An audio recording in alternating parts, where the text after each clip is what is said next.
വലിയ ക്രോധത്തോടെയാണ് മഴ വടക്ക് കിഴക്കിനെ ആവേശിച്ചത്. നോർത്ത് ഈസ്റ്റിൽ കഴിഞ്ഞ 2 ആഴ്ചക്കിടെയുണ്ടായത് 2000-ലധികം മണ്ണിടിച്ചിലുകൾ. ഇതിൽ 770 എണ്ണം അസമിൽ. ഉരുൾപൊട്ടലും മഴക്കെടുതിയും കഴിഞ്ഞ വർഷത്തിന് സമാനമാണ് അസമിലെങ്കിൽ സിക്കിമിൽ മഴ മുൻ വർഷത്തേക്കാൾ ബാധിച്ചു.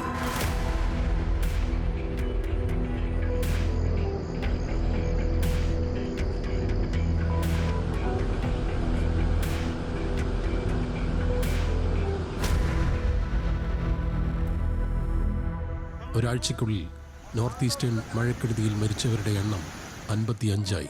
ഇതിൽ 23 പേരുടെ മരണം അസമിൽ നിന്ന്. അരുണാചലിൽ 12ഉം സിക്കിമിൽ 7 മരണങ്ങൾ. അസമിൽ 21 ജില്ലകളിലായി 6,33,114 പേരെ മഴക്കെടുതി ബാധിച്ചുവെന്നാണ് സർക്കാരിൻ്റെ കണക്ക്.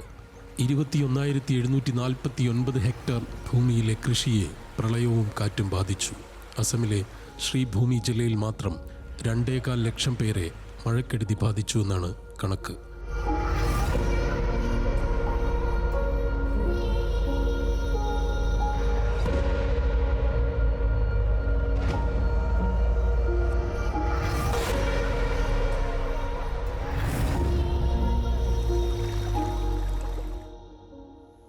ബ്രഹ്മപുത്രയും കൈവഴിയായ നദികളുമെല്ലാം നിറഞ്ഞൊഴുകുകയാണ്. സമീപ ഗ്രാമങ്ങളിലെ ജനജീവിതം പ്രളയം ദുസ്സഹമാക്കി. സിക്കിമിൽ തെക്ക് വടക്കൻ മേഖലകളിൽ കനത്ത നാശം മഴ വിതച്ചു. 9 പേർ സഞ്ചരിച്ചിരുന്ന വാഹനം 1000 അടി താഴെ ടീസ്റ്റ നദിയിൽ പതിച്ചു. കാലാവസ്ഥ ദുഷ്കരമായതിനാൽ രക്ഷാപ്രവർത്തനം പോലും ഉപേക്ഷിക്കേണ്ടി വന്നു.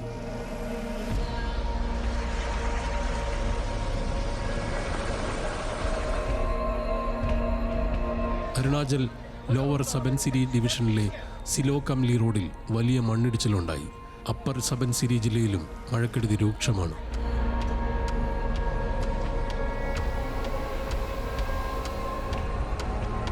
മിസോറാമിൽ 552 മണ്ണിടിച്ചിലുകൾ.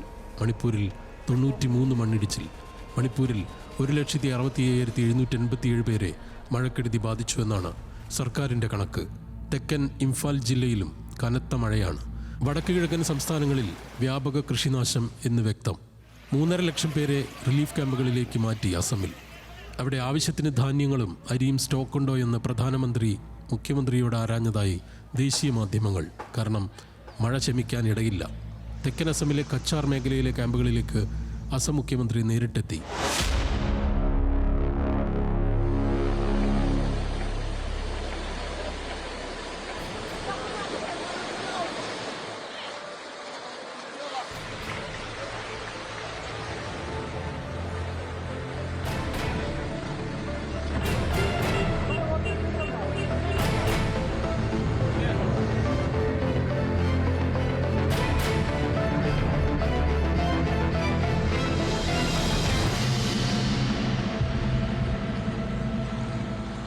മണിപ്പൂരിൽ 56,000 പേരെയാണ് മഴക്കെടുതി ബാധിച്ചത്.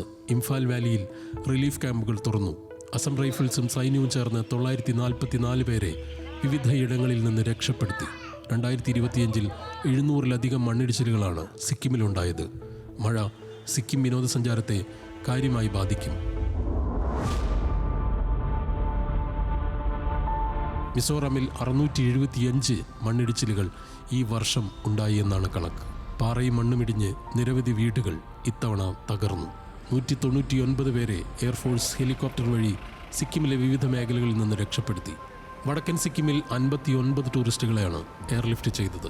ഈ മേഖലയിൽ വലിയ പ്രളയമുണ്ടായെങ്കിലും ആളുകളെ ദുരിതാശ്വാസ ക്യാമ്പുകളിലേക്ക് എത്തിക്കാനായത് ദുരന്തത്തിന് വ്യാപ്തി കുറച്ചു.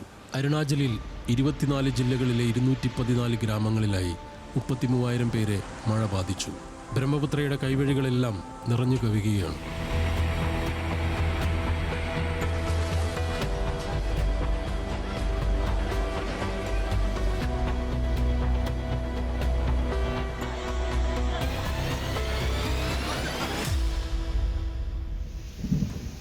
മഹാരാഷ്ട്രയിൽ കനത്ത മഴയാണ്. പൂനെ, താനെ, രത്നഗിരി അടക്കം വിവിധ മേഖലകളിൽ കനത്ത മഴ. മെയ് മാസത്തിൽ പെയ്തത് നൂറ്റാണ്ടിലെ ഏറ്റവും വലിയ മഴയെന്ന് മഹാരാഷ്ട്ര കാലാവസ്ഥാ നിരീക്ഷണ കേന്ദ്രം. ബാംഗ്ലൂരും ഉടുപ്പി മേഖലയും അടക്കം കർണാടകയിലും കനത്ത മഴയാണ്. നോർത്ത് ഈസ്റ്റിൽ മാത്രമല്ല, ദക്ഷിണേന്ത്യയെയും മഴ ആവേശിച്ചിരിക്കുന്നു.